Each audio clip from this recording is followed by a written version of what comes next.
Welcome to Economy Originals, original stories of founders, brands, and global business power. Mark Zuckerberg, The People versus Meta. Her name is Kaylee. She opened her first YouTube account when she was 6 years old. Her first Instagram account at 9. By the time she finished elementary school, she had posted 284 videos online. She wasn't unusual. Millions of children did exactly the same thing. But Kaylee did something the others didn't. 20 years later, she took Mark Zuckerberg to court. The lawsuit was called The People versus Meta. Her lawyers argued that Instagram had been deliberately engineered to be addictive, and that the company knew it. That the infinite scroll, the algorithmic feed, the beauty filters, the notifications, none of it was accidental. It was, in the words of her lead attorney, the engineering of addiction. From the witness stand, Kaylee told the jury something simple and devastating. She said she didn't feel bad about her body until she started using Instagram. She developed depression, body dysmorphia, suicidal thoughts. She said she tried to stop scrolling many times. She couldn't. During the trial, the jury saw internal documents from Meta. One said, if Meta wanted to win with teenagers, it needed to bring them in as preteens. Another showed that 11-year-olds were 4 times more likely to return to Instagram than to competing apps, despite the platform requiring users to be at least 13. Meta's own researchers had concluded, years earlier, that Instagram was making teenage girls feel worse about their bodies. Leadership had been told. On February 18, 2026, Mark Zuckerberg took the stand. He said that if a product provides value, people tend to use it more. That increased use is not addiction, that he never intended to cause harm. On March 25, 2026, the jury came back with its verdict. Meta was negligent. The end of big tech invincibility. The words are not ours. They belong to the plaintiff's advocates, was over. The damages were $6 million. For a company worth more than $1 trillion, that is a rounding error. But the verdict is not the story. The story is how we got here. How a 19-year-old in a Harvard dorm room built something that would eventually sit across from a jury and lose. And whether the man who built it ever understood what he was building. This is that story. Mark Zuckerberg, The People versus Meta. Chapter 1, The Prodigy. Dobbs Ferry, New York, 1992. It is the kind of town that doesn't produce legends. Tree-lined streets, good schools, comfortable houses where dentists and psychiatrists raise their children and expect them to become dentists and psychiatrists. Edward Zuckerberg was a dentist. Karen Zuckerberg was a psychiatrist. They had 4 children. The second of them, Mark, was 8 years old and already causing problems. Not the kind of problems that worried parents, the kind that worried computer science teachers. His father taught him to program an Atari Basic before he was 10. When that wasn't enough, Edward hired a private software tutor named David Newman to work with his son one-on-one. Newman would later say that it was, in his words, tough to stay ahead of him. The first real proof of what Mark Zuckerberg was capable of arrived when he was 12.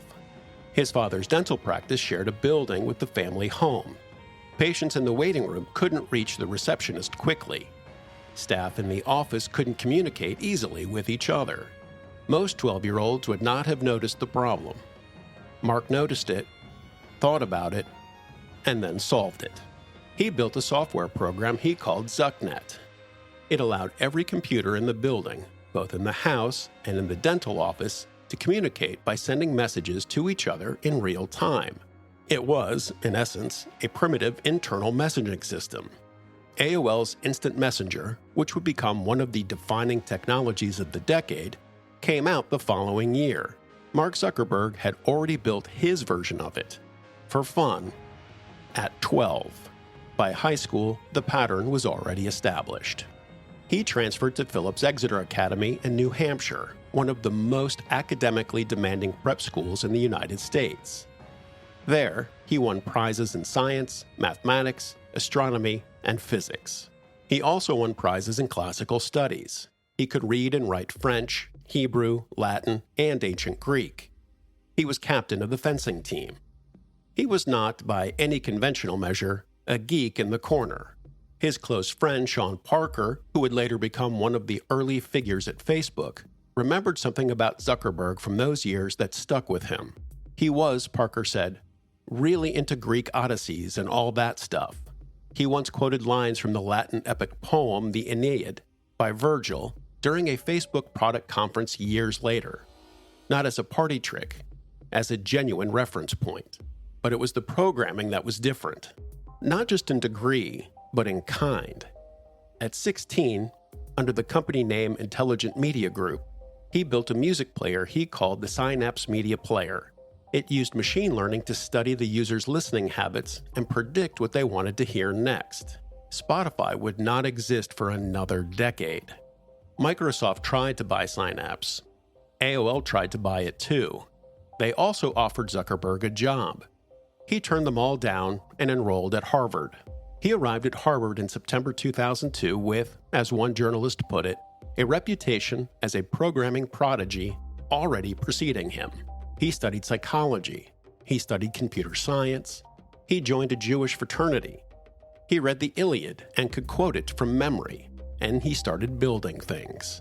The first was Course Match, a program that let Harvard students choose their classes based on what other students were taking, and find study groups based on shared schedules. Simple, useful, adopted immediately. The second was something different. He called it Face Smash. He pulled photos from Harvard student directories, placed them side by side, and asked visitors to vote on who was more attractive. It went online on a Saturday night. By Monday morning, Harvard's servers had crashed under the weight of the traffic. The university shut it down. Students filed complaints. The college newspaper called it completely improper. Zuckerberg apologized publicly. But here, in this first controversy, a pattern appears that will repeat itself for the next 20 years. Build something, release it, let it spread, deal with the consequences afterward. Move fast, break things. It was not yet a philosophy. It was just who he was. And the more interesting question was what he was going to build next. Because while FaceMash was crashing Harvard's servers, something else was happening on campus. Students were asking the university to build an official online directory, a single place where every student's photo, name, and contact information would live. The university said it was working on it, but Mark Zuckerberg decided he didn't want to wait. On the night of February 4, 2004, working alone in his dorm room, he launched a website. He called it The Facebook. Within 24 hours, more than 1,000 Harvard students had signed up. Within a month, it had spread to Yale, Stanford, Columbia, MIT, and a dozen other universities. Within a year, it had 1 million users. Within a decade, it would have 1 billion. But before the 1 billion users, before the $1 billion, before the congressional hearings and the lawsuits and the metaverse and the political pivots, there was a dorm room, a laptop, and 2 people who would spend the next several years arguing about what had been built and who it belonged to. One of them was Eduardo Saverin. The other was a pair of twins named Winklevoss. And the story of what happened between them tells you almost everything you need to know about how Mark Zuckerberg operates when something he has built is at stake. Chapter 2: The Betrayals. There is a version of the Facebook origin story that has been told so many times it has become mythology. The scrappy genius in the dorm room. The idea that changed everything. It is not a false story, but it is an incomplete one. Because before Facebook became the largest social network in human history, it was the subject of 2 lawsuits. One settlement paid in shares worth hundreds of millions of dollars, and a story about what happens when a man who is very good at building things is less careful about the people he builds them with. Cameron and Tyler Winklevoss were, by any reasonable measure, the kind of people Harvard was built for. 6'5", Olympic rowers, sons of a successful businessman. They had the easy confidence of people who had never seriously been told no. In late 2003, they had an idea for a social network for Harvard students. They called it Harvard Connection. They needed a programmer, and someone pointed them towards Mark Zuckerberg. Zuckerberg agreed to help. He attended meetings and responded to emails. He gave every indication that he was working on their project. He was also, quietly and simultaneously, building something else entirely. The Winklevoss twins would later claim that Zuckerberg had deliberately strung them along, that while he was nominally working on Harvard Connection, he was using the time to develop his own version of the same idea, faster, sharper, and entirely his. Zuckerberg's position was different. He had not stolen their idea. The idea of a social network for college students was not proprietary. What he had built was not their product. It was his. In 2004, they sued. The case was dismissed on a technicality, refiled in federal court, and eventually settled in 2008.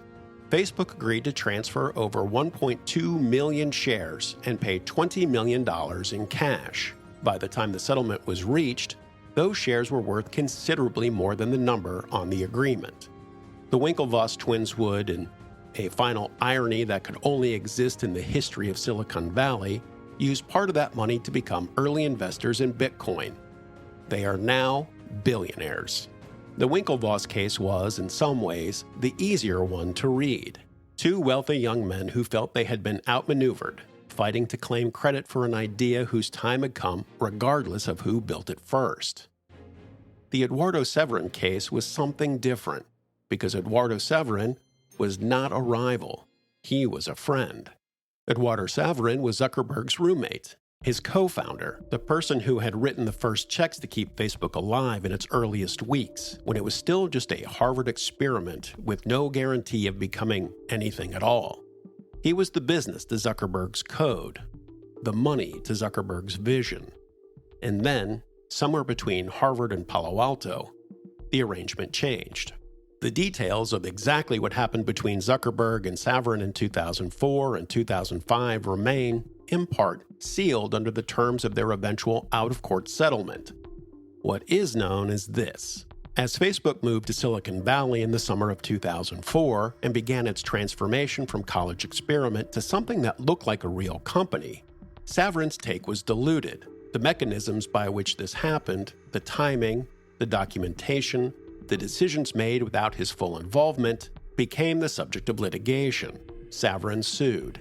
The case was settled, and the terms were sealed. Facebook confirmed, as part of the settlement, that Eduardo Severin was a co-founder of the company. That confirmation was not nothing, but it was also not everything he had been. In the summer of 2004, Mark Zuckerberg packed up and moved to Palo Alto, California. He was 20 years old. Facebook had outgrown Harvard. It had outgrown the East Coast. It needed money, infrastructure, and people who understood what it could become. And it needed someone who believed in it enough to write a significant check at a moment when it was still, by any objective measure, a college website with ambitions. That summer, Zuckerberg met Peter Thiel. Thiel was 36 years old. He had co-founded PayPal and sold it to eBay for $1.5 billion, and was now one of the most influential and unconventional investors in Silicon Valley. He was also, quietly, one of its most ideologically distinct voices. A libertarian, a contrarian, a man who believed that competition was for losers and that the most valuable companies were the ones that achieved monopoly. He would later become one of the most prominent financial backers of Donald Trump. But in the summer of 2004, what mattered was the check. Thiel invested $500,000 in Facebook in exchange for a roughly 7% stake. It was the first significant outside investment the company had ever received. And it came from a man whose worldview, it would turn out, was not entirely unlike Zuckerberg's own. Not in its politics, not yet, but in something more fundamental. The belief that scale is power, that the rules that apply to ordinary companies need not apply to the ones that move fast enough to outgrow them. Years later, long after Facebook had become Meta, long after the hearings and the scandals and the rebranding, someone would look back at this moment and notice something. The man who wrote the first real check for Facebook, the first person outside the company who bet on Zuckerberg's vision, he was also the man standing on stage at the Republican National Convention in 2016, declaring his pride in being gay and his support for Donald Trump. The same man who would later be described as one of the architects of the ideological infrastructure of the new American right. The connection between Peter Thiel and Mark Zuckerberg did not begin as a political one, but in Silicon Valley, as in most places, the money always knows something about the future before the rest of us do. By the end of 2004, Facebook had 1 million users. By 2005, 5 million. By 2006, it opened its doors beyond universities to anyone with an email address and a name. The experiment had become a platform. The platform was becoming something harder to name, and the young man running it was learning, faster than almost anyone around him, that building something people can't stop using and understanding what you have built are two entirely different things. The lawsuits had taught him something about loyalty, or at least about its limits. The Thiel money had taught him something about power, specifically about who has it when a company is small and who acquires it when that company becomes unavoidable. The question that would follow Mark Zuckerberg for the next 20 years was never really about technology. It was about whether the person building the machine understood what the machine was for, and whether, when the answer turned out to be complicated, he was willing to admit it. The early evidence was not encouraging, but the machine was just getting started, and so was the myth. Chapter 3: The Machine. In the summer of 2004, Facebook's headquarters was a rented house in Palo Alto. The rent was split between Zuckerberg and a handful of early employees who were also, in many cases, sleeping there. There was a hot tub. There were whiteboards on every wall. There was a sign above the entrance that read, in large letters, "Move fast and break things." It was not yet a slogan. It was a working instruction. The people who were there in those early months described something that is difficult to fully reconstruct from the outside, a feeling of velocity, of building something that was growing faster than anyone could fully manage, and the exhilaration of not quite being in control of it. Every morning, the user numbers were higher than the night before. Every week, the map of universities covered by Facebook expanded. Every month, the question of what this thing actually was became slightly harder to answer. By early 2005, Facebook had 5 million users. By the end of the year, more than 20 million.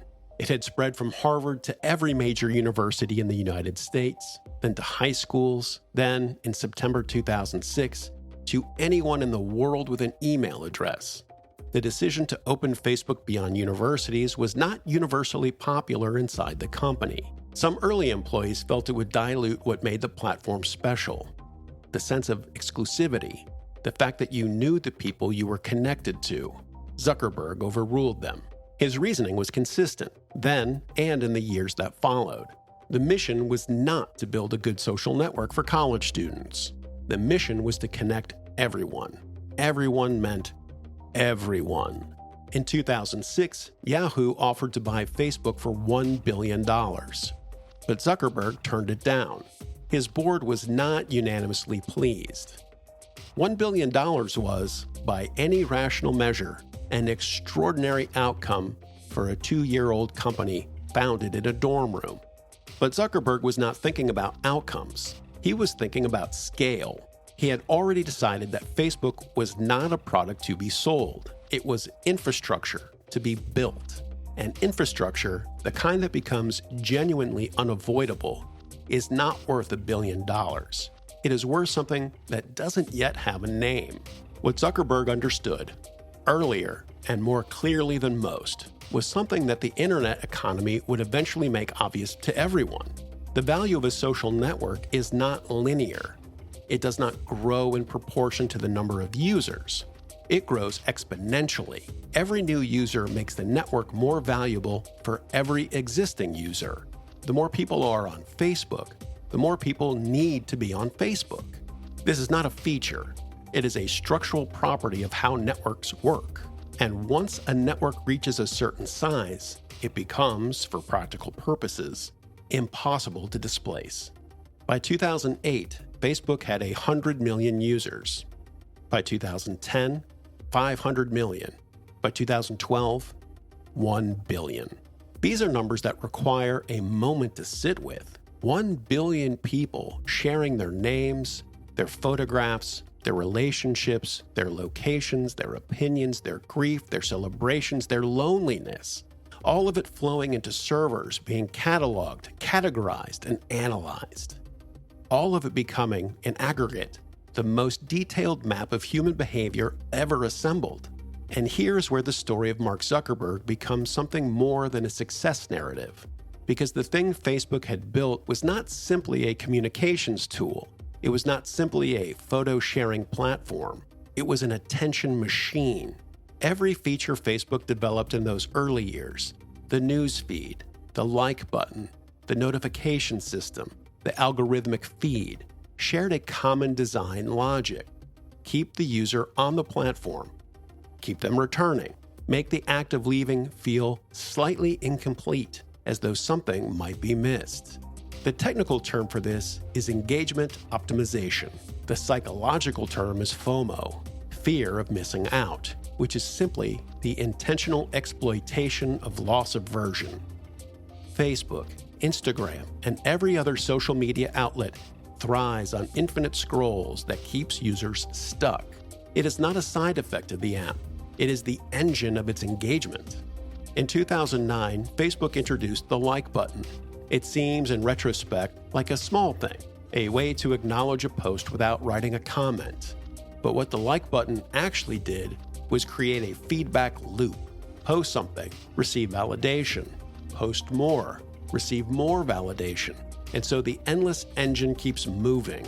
For the billions of people who would eventually use it, many of them children and teenagers whose sense of self was still being formed, this loop was not neutral. Facebook's own researchers knew this. Internal studies conducted in those years documented the relationship between social validation on the platform and users' emotional states. The findings were not always comfortable. They were not always acted upon. By 2010, Facebook had over 1,000 employees. It had offices in multiple countries. It had acquired companies, built infrastructure, and established itself as the default social layer of the internet. Mark Zuckerberg was named Time Magazine's Person of the Year. The photograph on the cover showed a young man looking directly into the camera, composed, certain, the expression of someone who has decided something and is not going to explain the decision. That same year, a film was released that would complicate that image considerably.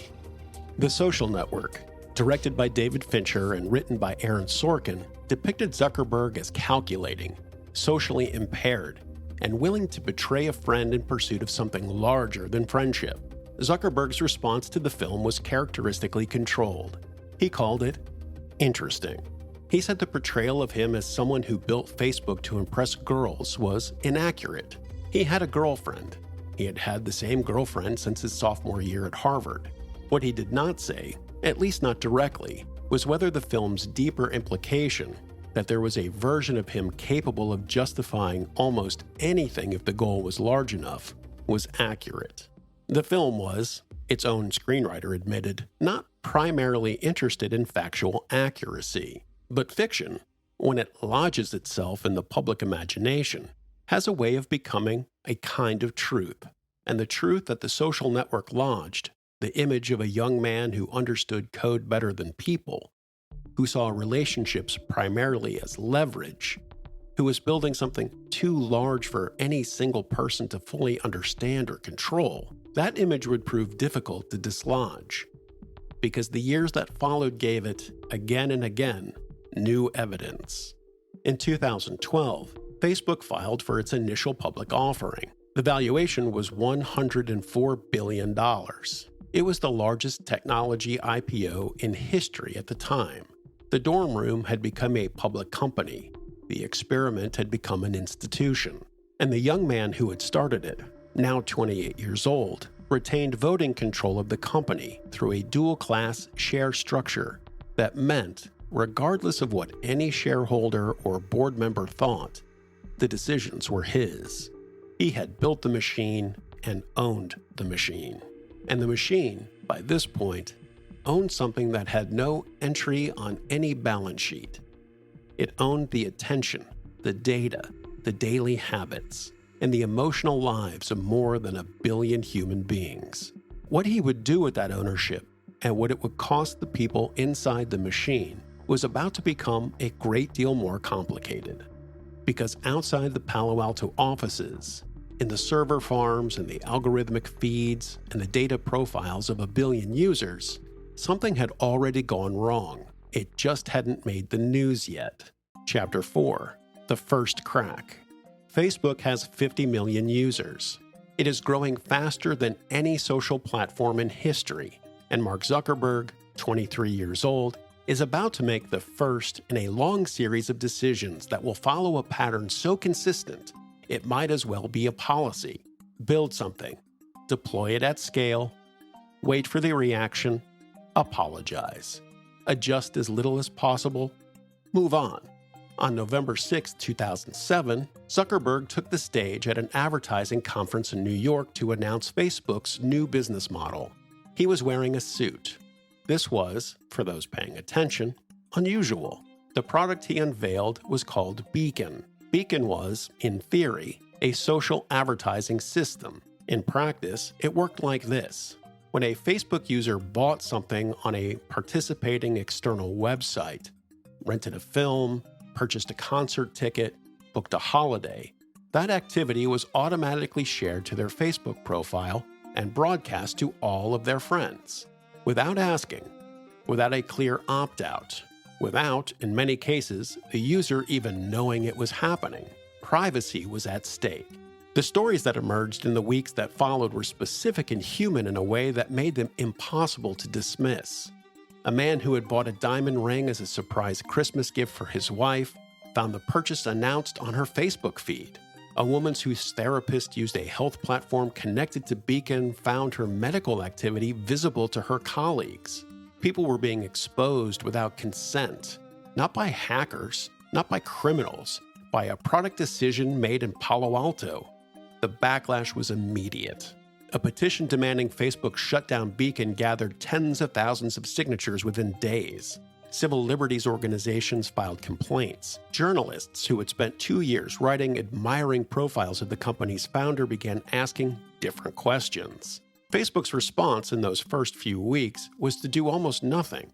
Zuckerberg said, initially, that users had the ability to opt out, that the system was working as intended, that people who objected simply needed to adjust their settings.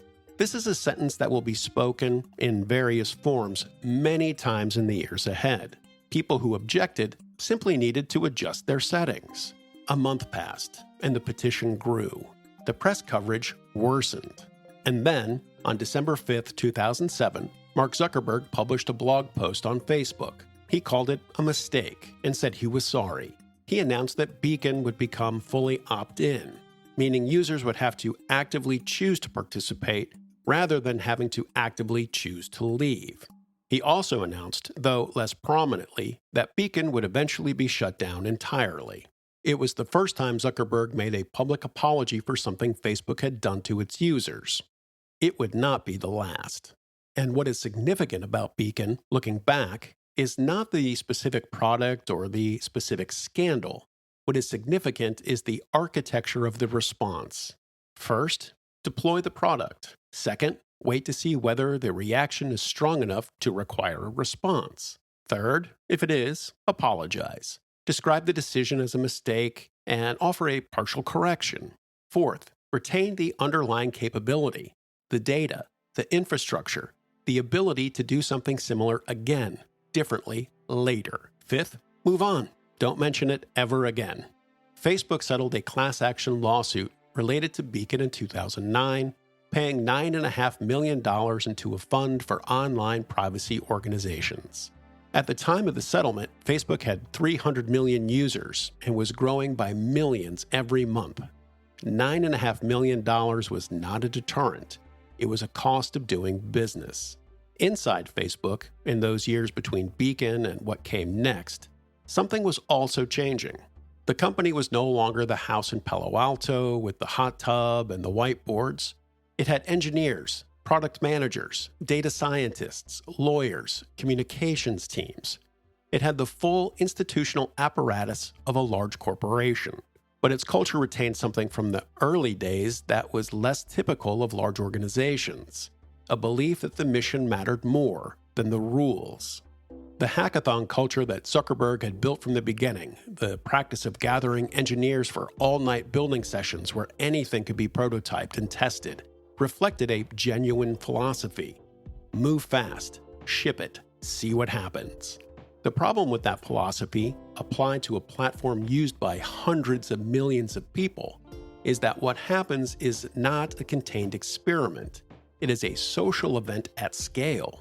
By 2010, Facebook had introduced the Open Graph, a system that allowed third-party applications and websites to request access to Facebook users' data, their friends lists, their likes, their browsing behavior, their location.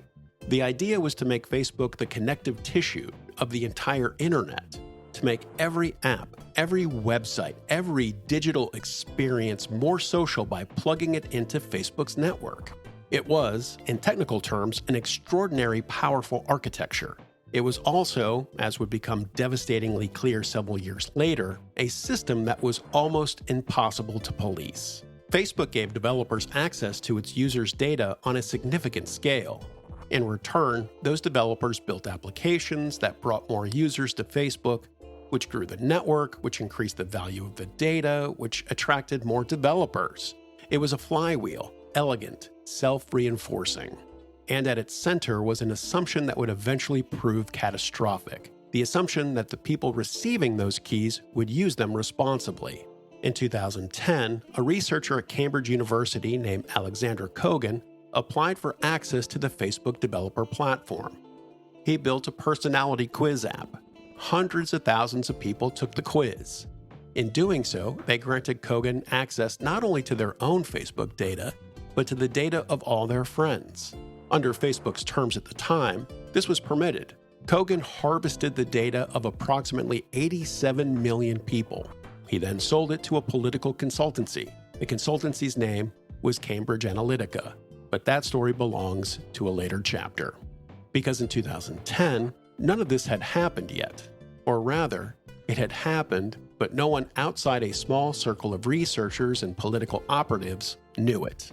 Facebook knew that developers were accessing large amounts of user data. It knew that the controls over how that data was used were limited. What it chose to do with that knowledge was, at least in part, a reflection of a calculation.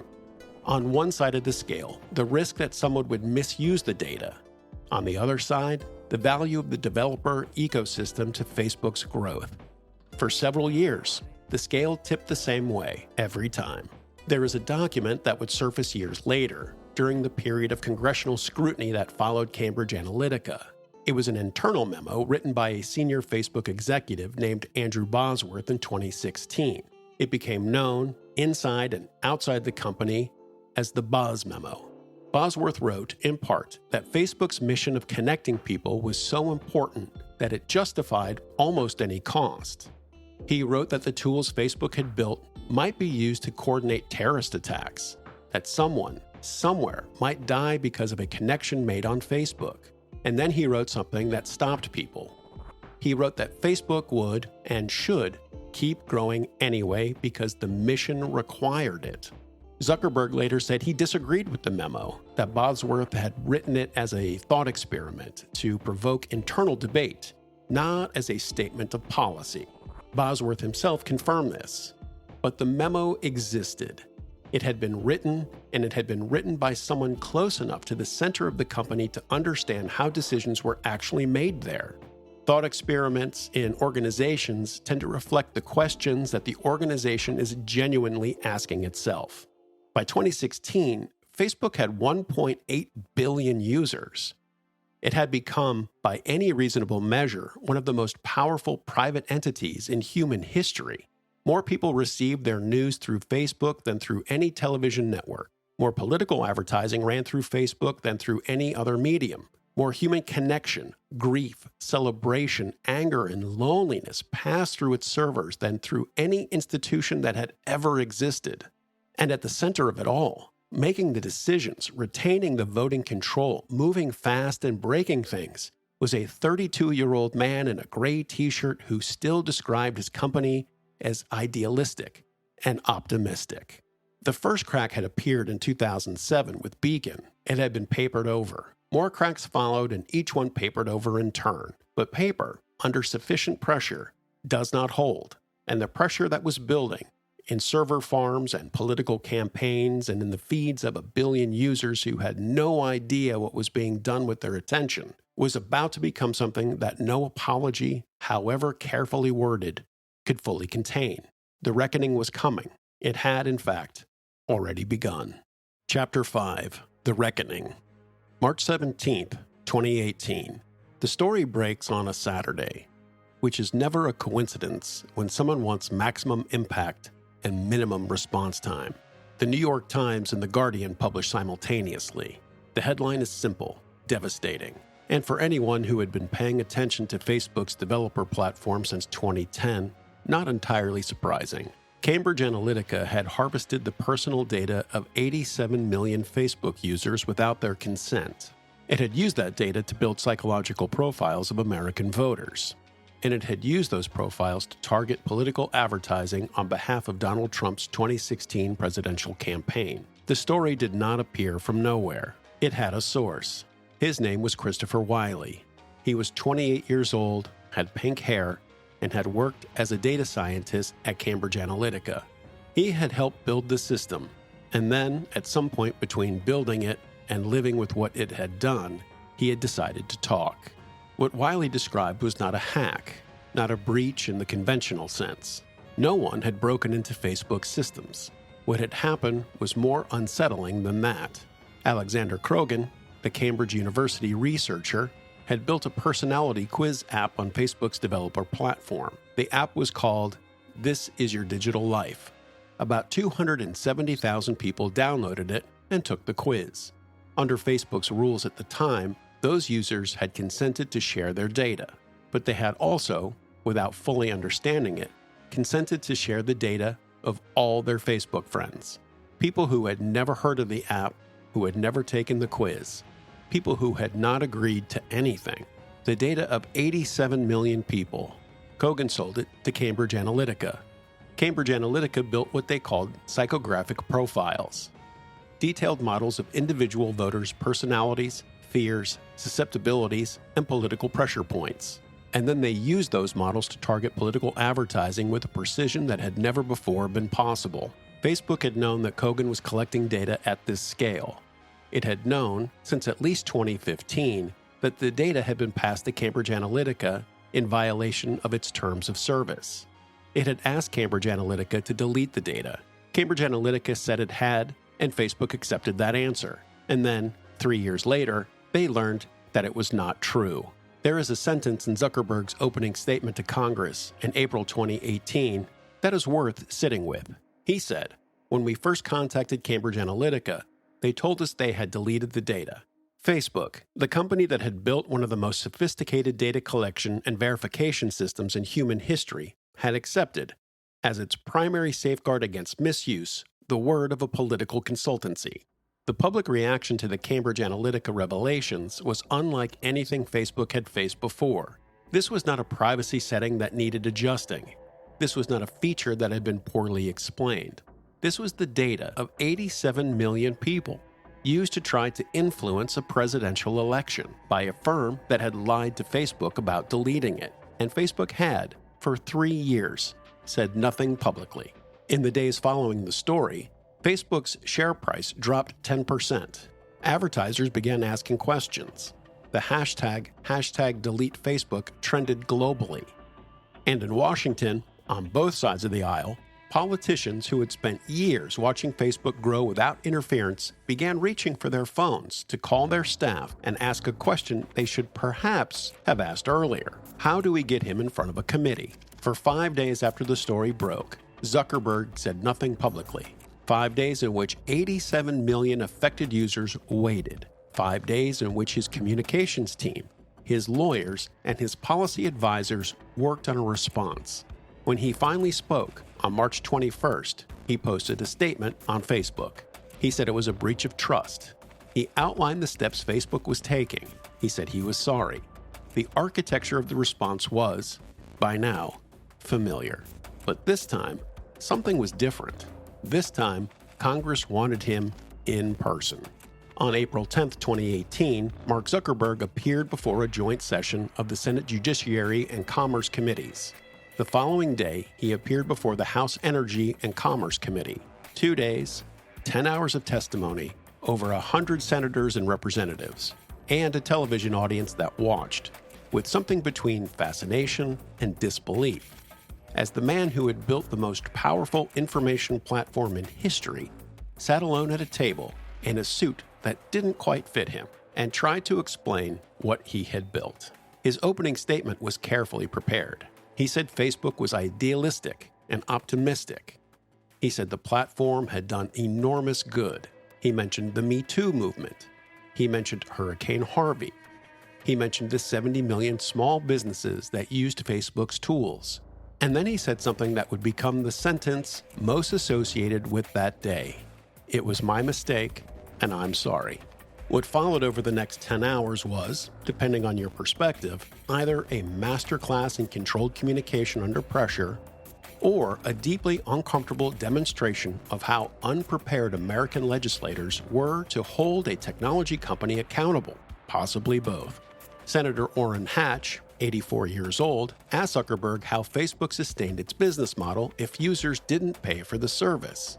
Zuckerberg paused, then said, with an expression that flickered between patience and something else entirely, "Senator, we run ads." It was a moment that became a meme within hours. But underneath the comedy was something less funny. People tasked with regulating the most powerful information system ever built did not, in many ways, understand how it worked. And the man who had built it understood that. There were harder questions, too. Representative Frank Pallone asked Zuckerberg directly, would he commit to changing all default user privacy settings to minimize the collection of personal data? Yes or no? Zuckerberg's answer was, this is a complex issue that deserves more than a one-word answer. Pallone's response? That's disappointing. The hearing ran for 5 hours. By the end, several things were clear. Facebook's fundamental business model, the collection and monetization of personal data at planetary scale, had not been seriously challenged. No legislation had been agreed, no structural changes had been demanded. And Zuckerberg, who had arrived at the Capitol building facing the most significant institutional scrutiny of his company's existence, was leaving with the essential machinery of that company intact. Outside, in the country that Facebook had wired together, something was shifting. The image of the idealistic young entrepreneur connecting the world had cracked in a way that Beacon hadn't cracked it, in a way that the Winklevoss lawsuit hadn't cracked it. Because Cambridge Analytica wasn't about privacy settings or terms of service violations. It was about democracy. It was about the possibility that the platform built to connect people had been used with data those people had never knowingly provided to manipulate an election. Meta disputed, and continues to dispute, that Cambridge Analytica's activities had a decisive effect on the 2016 election result. The academic debate about this remains unresolved, but the question was never really about the result. It was about what Facebook had made possible, and what it had chosen not to prevent. 1 year after the Cambridge Analytica story broke, Facebook announced changes to its developer platform designed to prevent similar data harvesting in the future. The changes were significant, technically, but they arrived years after the data had been taken. years after the profiles had been built, years after the targeting had been done. The door had been locked, and after that, the house had already been walked through. And there was something else, something that would take longer to surface fully, that had also been happening during those years. Facebook's own researchers had been conducting studies on how the platform affected its users. Not the 87 million whose data had been taken without consent. The other billions, the ones who were using the platform every day, voluntarily, willingly, believing they were simply staying connected to people they cared about. What the researchers found was not entirely surprising, but what leadership chose to do with what the researchers found, that was the part that would eventually bring Mark Zuckerberg back in front of a courtroom, not a congressional hearing, a jury. But that story belongs to a later chapter, because before the courtroom, there was the escape, the pivot, the rebrand, the attempt to outrun the machine by building a bigger one. The moment when Mark Zuckerberg looked at everything Facebook had become and decided that what he needed was a new name. Chapter 6, The Escape. There is a specific type of decision that organizations make when they are in trouble. Not the decision to fix the problem, the decision to change the subject. By 2021, Facebook was in the worst sustained period of public scrutiny in its history. Cambridge Analytica had not gone away. The congressional hearings had produced no meaningful legislation, but had produced an enormous amount of unflattering footage. Regulators in Europe were imposing fines that, while still small relative to Facebook's revenues, were getting larger. And then, in September 2021, something happened that made everything worse. Her name was Frances Haugen. She was 37 years old. She had a degree in computer engineering from Olin College and an MBA from Harvard. She had worked at Google, at Pinterest, and then, for nearly 2 years, as a product manager at Facebook's civic integrity team. She had spent those 2 years watching Facebook make decisions about its platform's effect on democracy and mental health, and she had, quietly and methodically, copied thousands of internal documents before she left. On October 3, 2021, Haugen appeared on CBS News' 60 Minutes. She said Facebook's own research showed that the platform was harmful to teenage girls' mental health, that Instagram made body image issues worse, that Facebook's algorithms amplified divisive and inflammatory content because it drove more engagement, that the company had repeatedly chosen growth over safety when the two came into conflict. She said she had the documents to prove it, and she did. The documents Haugen released became known as the Facebook Papers. Among them was a finding that 32% of teenage girls said that when they felt bad about their bodies, Instagram made them feel worse. Among them was an internal presentation that noted, in the language of a business optimization problem, that teenage users who felt bad about themselves were more likely to keep scrolling. Among them was evidence that Facebook's own research had told leadership repeatedly that the platform's design was causing harm to vulnerable users, and that leadership had, repeatedly, decided that the cost of fixing it was too high. Facebook's response to Haugen was swift and, by now, structurally familiar.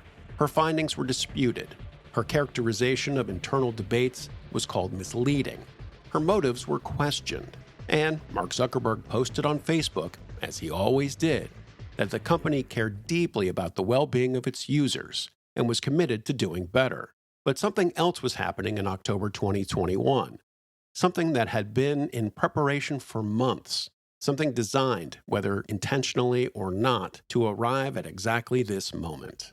On October 28, 2021, 3 weeks after Frances Haugen appeared on 60 Minutes, Mark Zuckerberg sat in front of a camera and announced that Facebook Incorporated was changing its name. The company would now be called Meta, and its future, he said, lay not in the social network that had made it powerful, but in something entirely new, something called the metaverse. The keynote was 77 minutes long. Zuckerberg appeared as a digital avatar. He played virtual poker with colleagues. He attended a virtual concert. He demonstrated virtual reality workspaces where people would collaborate from across the world, their physical bodies irrelevant, their digital selves present and productive. He wore, in the virtual space, a black t-shirt and dark trousers. the same outfit Steve Jobs had made famous. The reference was not accidental. The vision Zuckerberg presented was genuinely ambitious. The metaverse, as he described it, would be an embodied internet, a space where people would not merely look at screens, but inhabit digital worlds, where work and play and commerce and connection would occur in immersive three-dimensional environments. It would be open, democratic, built on interoperable standards that no single company would control. He used the word together 41 times in that speech. The reaction was divided, which is perhaps the most charitable way to describe it. Some technology journalists found the vision compelling. The metaverse was a real concept with genuine intellectual history, and Zuckerberg was not wrong that immersive digital environments were coming. Others noticed something different. They noticed the timing. 3 weeks after the worst whistleblower disclosures in Facebook's history, the company had changed its name, changed its story, and asked the world to look somewhere else. Not at the internal documents showing teenagers being harmed, not at the regulators closing in, not at the congressional momentum that, for the first time, looked like it might produce actual legislation, but at the horizon, at the future, at the shimmering possibility of a world that did not yet exist, and therefore could not yet be criticized. One academic, writing about the rebrand in the International Journal of Communication, called this regressive futuring, the use of familiar, optimistic storylines about technological progress to repackage an ideological past as an imagined future. In simpler terms, when the present becomes impossible to defend, invent a future that is too exciting to resist. Meta invested heavily in the metaverse. Heavily is perhaps insufficient. Between 2021 and 2023, Meta's Reality Labs division, the unit responsible for building the metaverse, lost over $40 billion in pursuit of a world that its users, offered the choice, largely declined to inhabit. The consumer response to Meta's virtual reality products was tepid. The Quest headset sold reasonably well by the standards of a new hardware category. By the standards of what Zuckerberg had promised, it was a fraction of what was needed. The virtual offices remained empty. The virtual concerts attracted novelty seekers, not the mass migration of human activity that had been projected. And by 2023, the word that kept appearing in technology journalism alongside the word metaverse was a different one entirely. It was dead. Meta's share price had fallen, at its lowest point, nearly 70% from its peak. $250 billion of market value gone. 11,000 employees laid off in November 2022. Another 10,000 in March 2023. The largest workforce reduction in the company's history.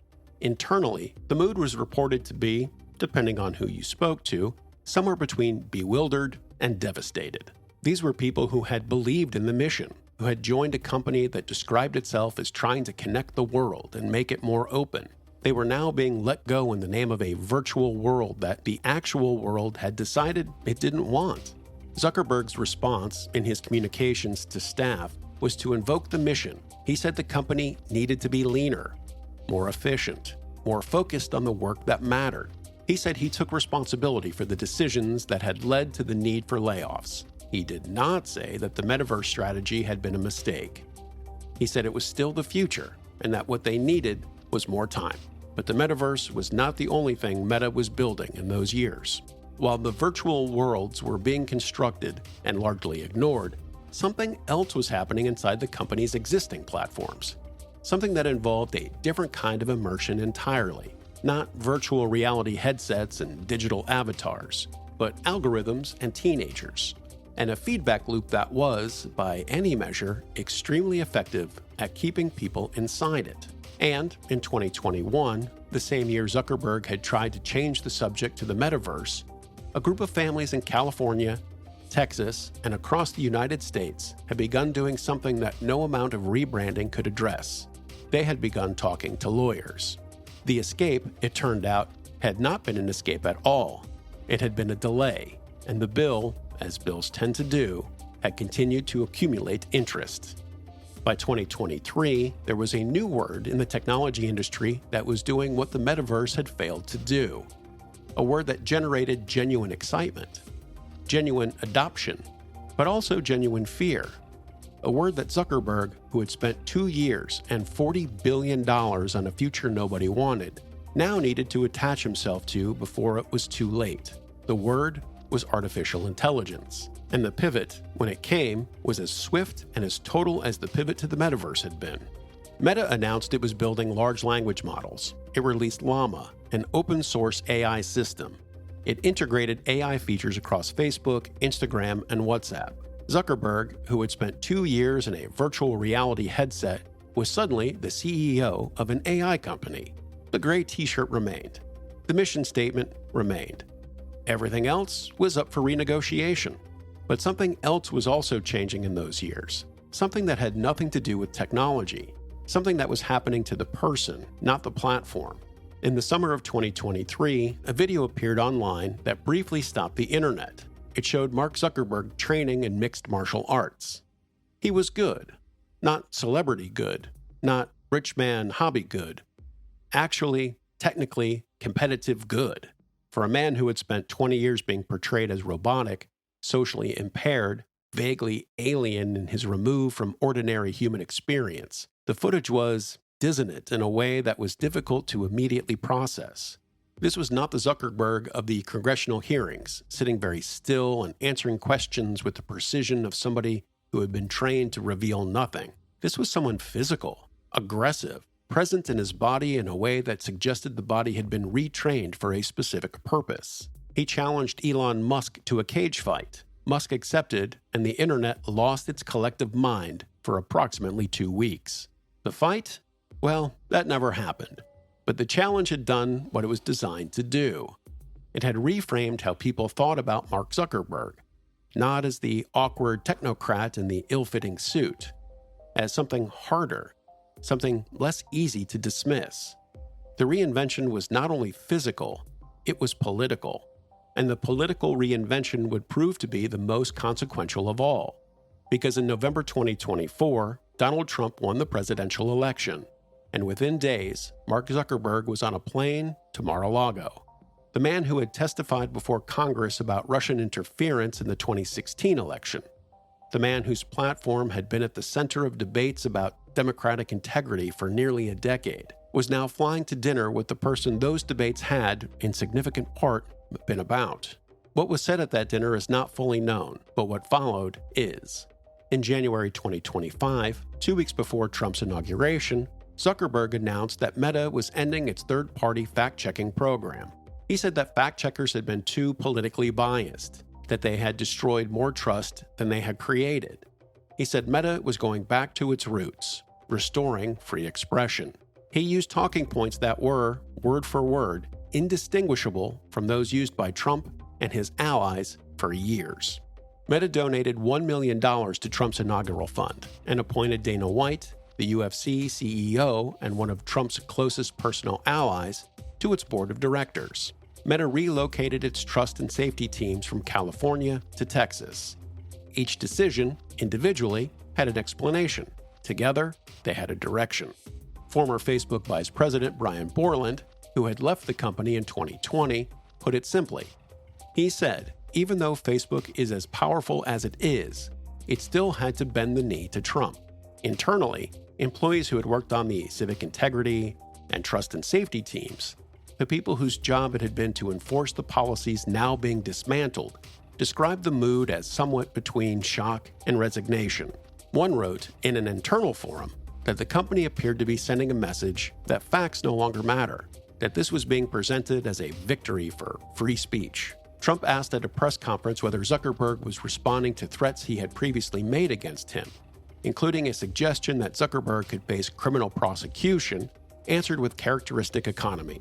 Probably, he said. The man who had, in his 2007 Facebook bio, listed his personal interests as openness, making things that help people connect, revolutions, information flow, and minimalism, was now, by the judgment of his own employees, by his own critics, and arguably by his own actions, something harder to describe in those terms.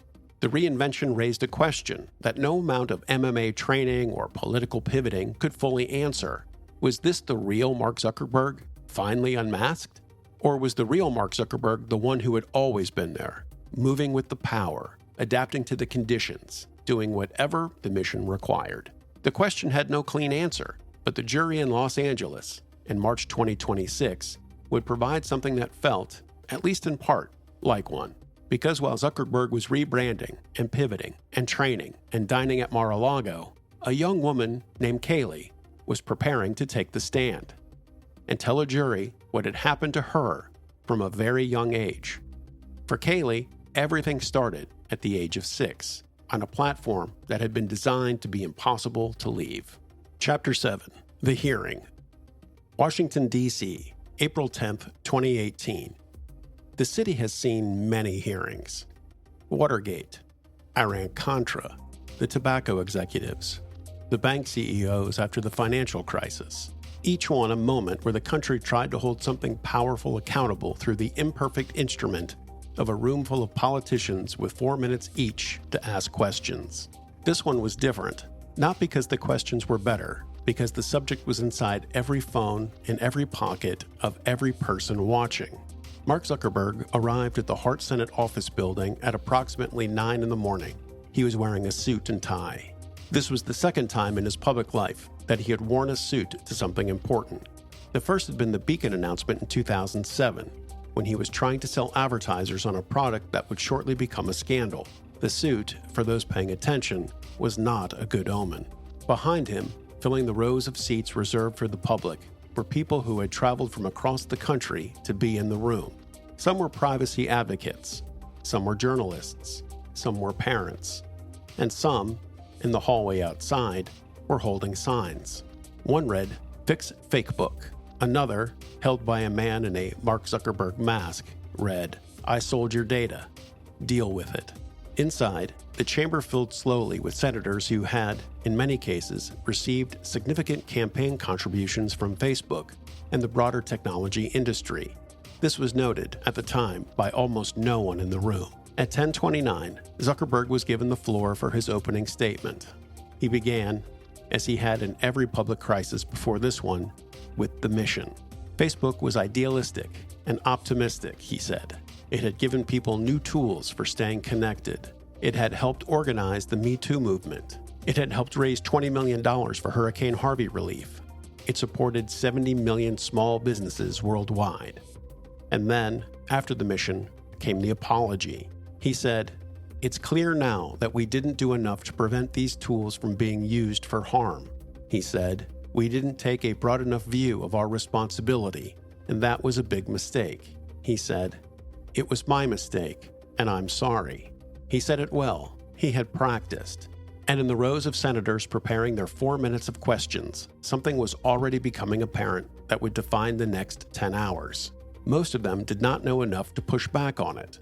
The first question came from the committee chairman, Greg Walden of Oregon.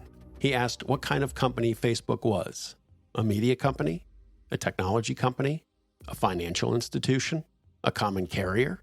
It was a legitimate and important question, a question whose answer had significant regulatory implications, a question that Congress had been avoiding for a decade. Zuckerberg's answer was careful and technically defensible. He said Facebook was a technology company, that its primary function was engineers writing code and building products. He acknowledged that it produced content, but he said he did not consider it a media company. He acknowledged that it offered money transfer services, but he said he did not consider it a financial institution. The chairman accepted the answer and moved on. A few minutes later, Senator Orrin Hatch of Utah, 84 years old and a member of the Senate since 1977, leaned into his microphone. He had a question about the business model. If users don't pay to use Facebook, Senator Hatch asked, how did Facebook make money? There was a pause. Not long, just a beat.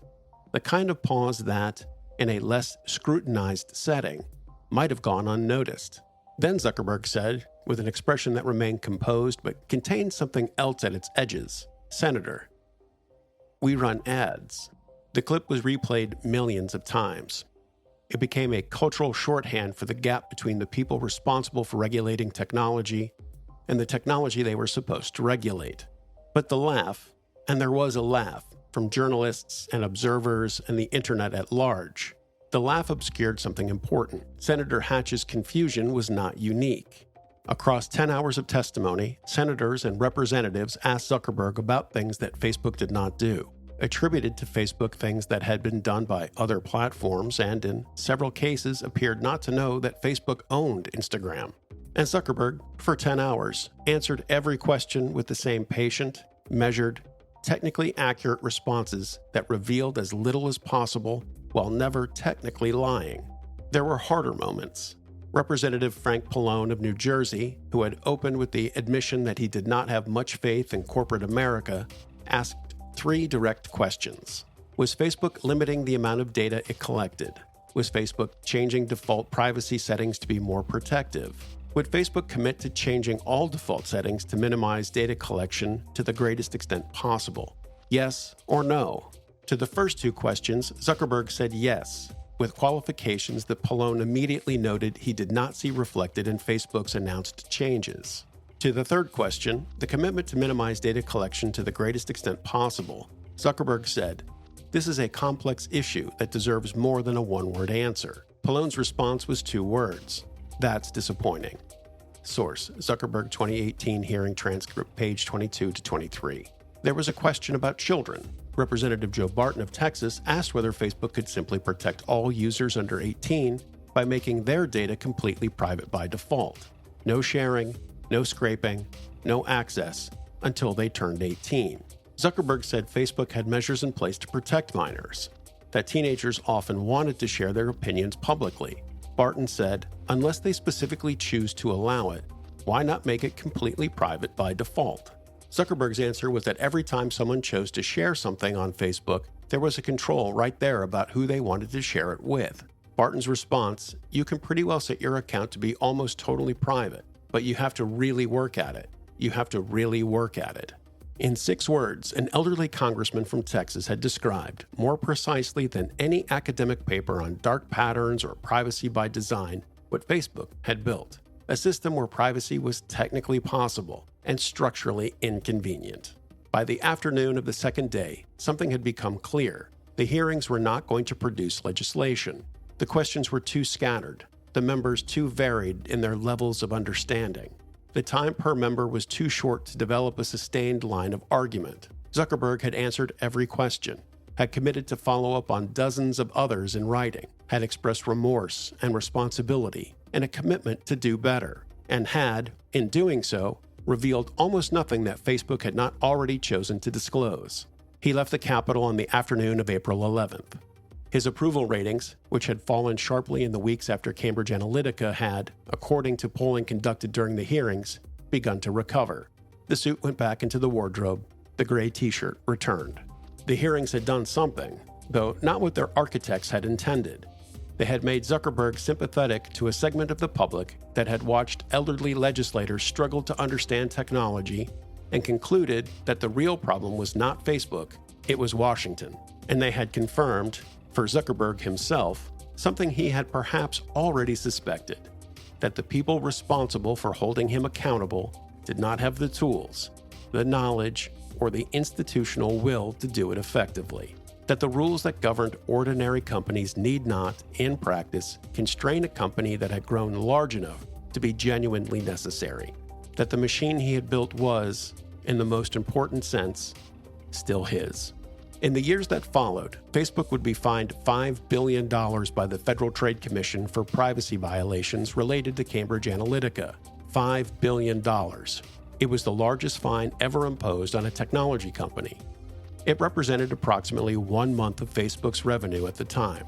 The company's share price rose on the day the fine was announced. The fine had one additional condition. Zuckerberg himself would be required to certify, personally and quarterly, that Facebook was in compliance with its privacy obligations. His lawyers had spent months negotiating to remove that condition. They had not succeeded. For a man who had spent his entire career ensuring that the company's decisions were his, but that the personal exposure for those decisions remained limited, it was perhaps the most significant outcome of the entire Cambridge Analytica saga. Not the fine, the signature. He signed it. Every quarter, he signed it. And every quarter, the machine kept running. Outside those servers, in the feeds and the timelines and the notification systems of 3 billion users, a generation of children was growing up inside a system that had been optimized with extraordinary precision to hold their attention. A system whose designers knew, from their own internal research, what that optimization was doing. A system that had been told, at the highest levels, that the cost of changing it was too high. In California, a girl named Kaylee had just turned 9 years old. She was about to open her first Instagram account. She had no idea what she was walking into. Neither, she would later argue in court, did her parents. Neither, Meta's lawyers would argue in return, was that Meta's responsibility. The jury, in March 2026, would disagree. Chapter 8. The Trial. Los Angeles Superior Court. January 27, 2026. Jury selection begins in a case that had been building, in one form or another, for the better part of a decade. The case number is JCCP 5255. The plaintiff is identified in court documents only by her initials, KGM. Her lawyers call her Kaylee. Kaylee is now 20 years old. She works as a personal shopper at a Walmart in California.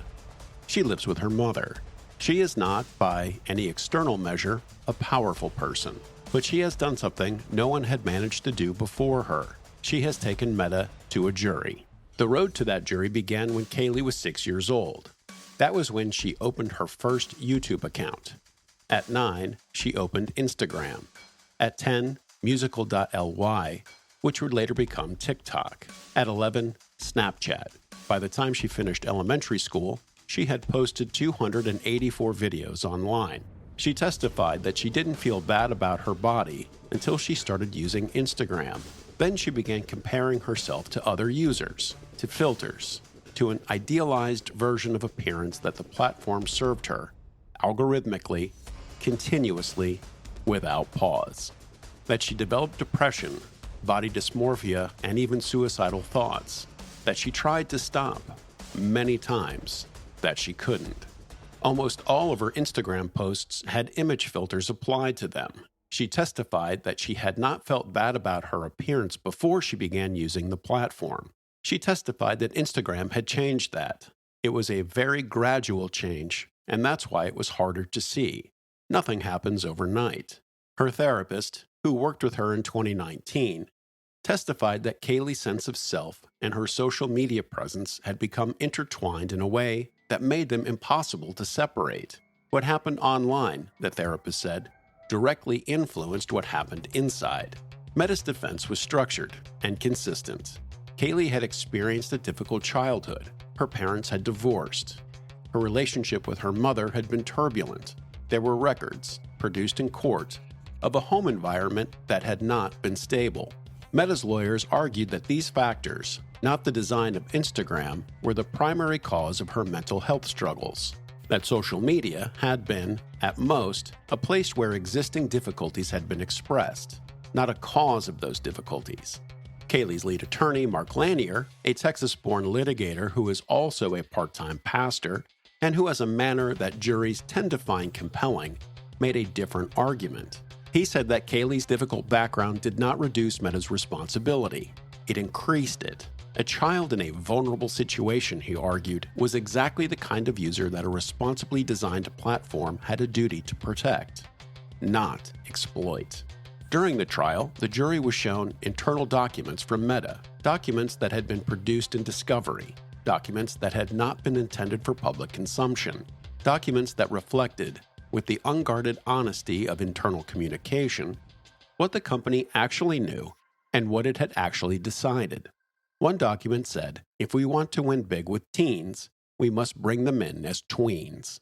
Another showed that 11-year-olds were 4 times more likely to return to Instagram than to competing apps, despite the platform's stated minimum age of 13. The document did not express concern about this finding. It expressed satisfaction. The jury also saw documents from the Frances Haugen disclosures of 2021.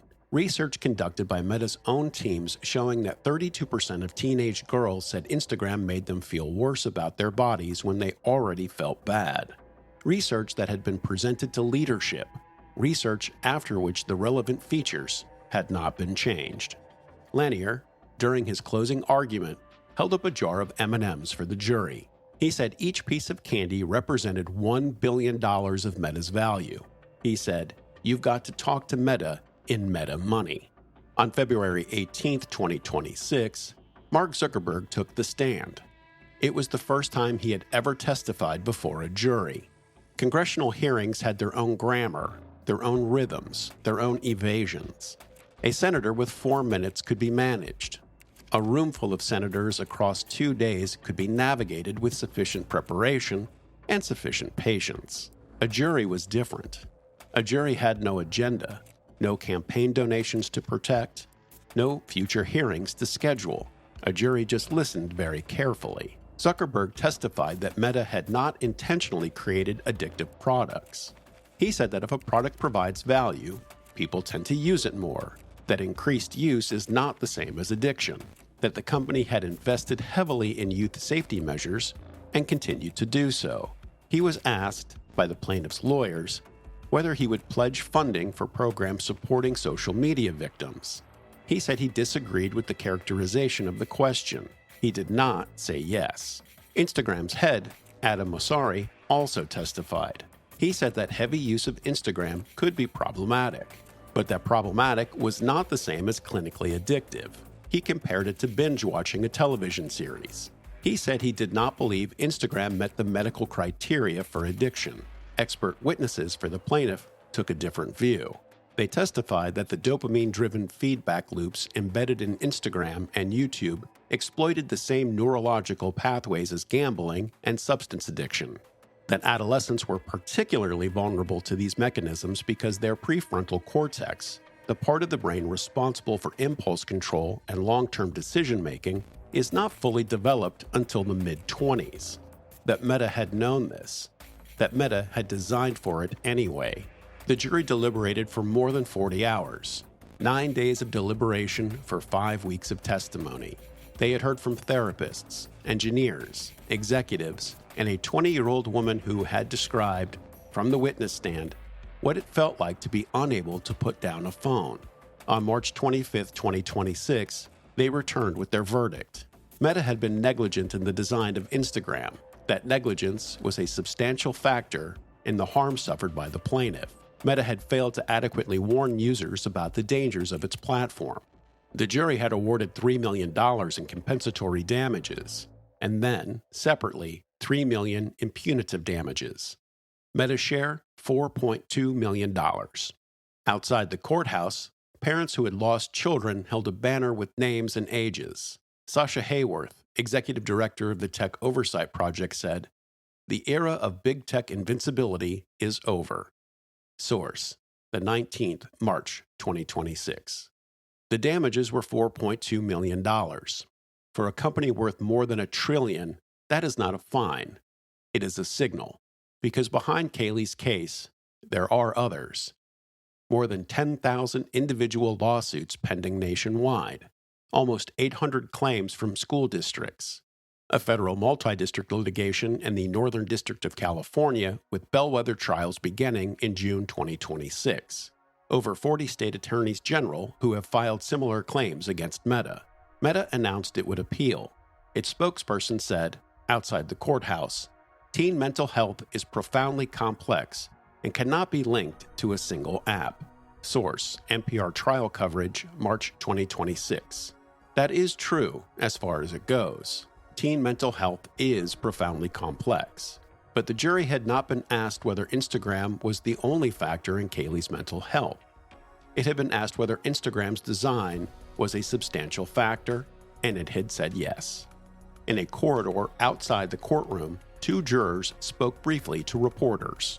The foreman, who gave only his first name, Matthew, said the jury had tried to keep their personal experiences out of the deliberations. He paused, then said that it had not always been easy. Kaylee, whose full name has not been made public, did not speak to reporters after the verdict.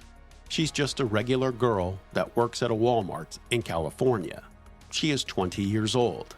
She has now done what 87 million Cambridge Analytica victims could not do, what 10 hours of congressional testimony could not do.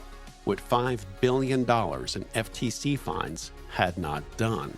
She had made a jury look at what Facebook had built and decide it was not enough to say sorry. Mark Zuckerberg left the courthouse on February 19th after his testimony. He did not comment to reporters. His car pulled away. The city continued around it, indifferent. 3 billion people still scrolling somewhere in the world, still inside the machine, still giving it what it needed to keep running. The verdict was not the end of anything. Meta would appeal, and all the litigation would continue. The federal cases would begin. The political battles over regulation would resume in Congress, where they had been resumed and abandoned and resumed again for a decade. The machine would keep running. It was designed to. But something had changed. Something small and structural and, in its way, irreversible.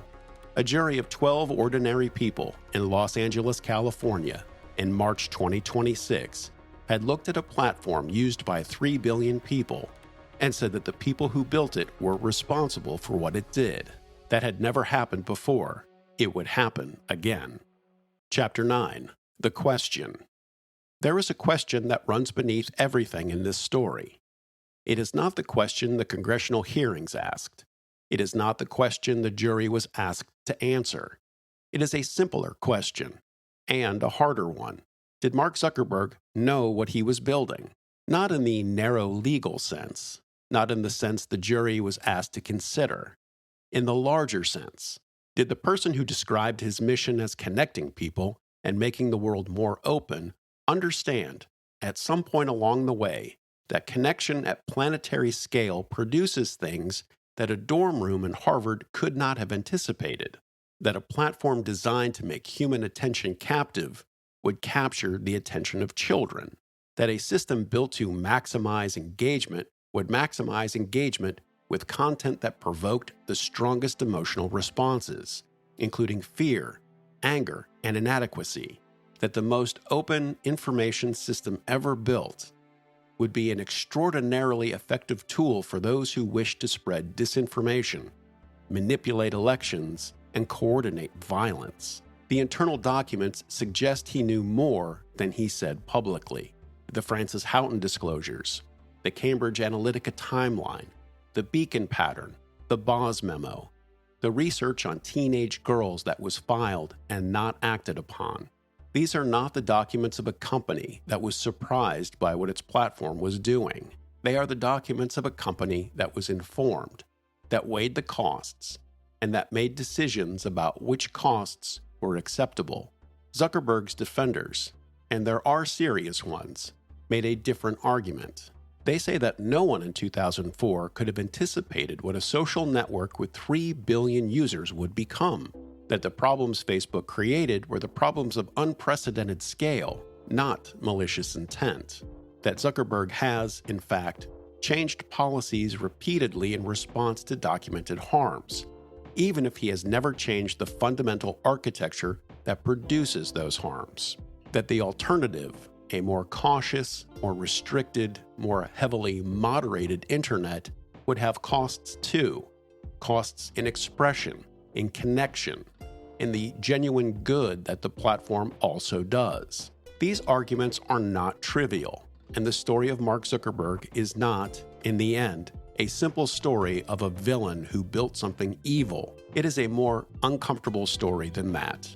It is the story of a person of genuine intelligence and genuine vision who built something genuinely transformative, and who, when the transformation produced consequences he had not intended or had chosen not to fully examine, responded with the same instinct every time: defend the mission, manage the narrative, move fast. The Beacon apology, the Cambridge Analytica apology, the congressional testimony, the Frances Haugen response, the metaverse pivot, the political reinvention. Each one is a variation on the same structure designed to keep the machine intact. And now, in 2026, with the first jury verdict against him on the books and thousands more cases in the pipeline, the question is not whether the machine will survive. The question is what kind of machine it will become. Whether the verdict and the cases that follow will produce structural changes to the way it is designed. whether the children inside the machine will be given, by law, the protection that the company chose not to give them voluntarily. These are the regulatory and legislative questions. They will be answered, or not, in the years ahead, by courts, by Congress, by the European regulators who have been further ahead of this than their American counterparts for a decade, by the next generation of teenagers who grow up knowing, in a way their predecessors did not, what the machine is designed to do to them. And they will be answered, in part, by the man who is still, at 41 years old, running the company he built in his dorm room, who still describes the mission as connecting people and making the world more open. In 2010, when Time named him Person of the Year, the magazine's cover showed a young man staring directly into the camera.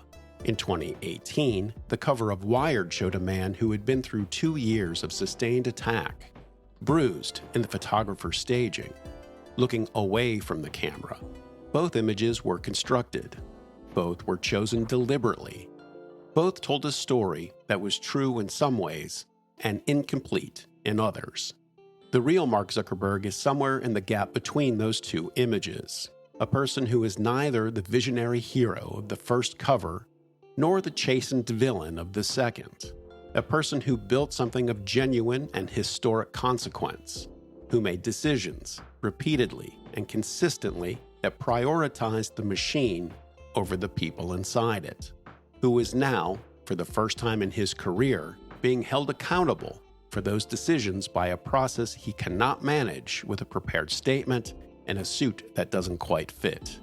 The story is not over. The appeals will come. The federal cases will begin. The legislative battles will resume.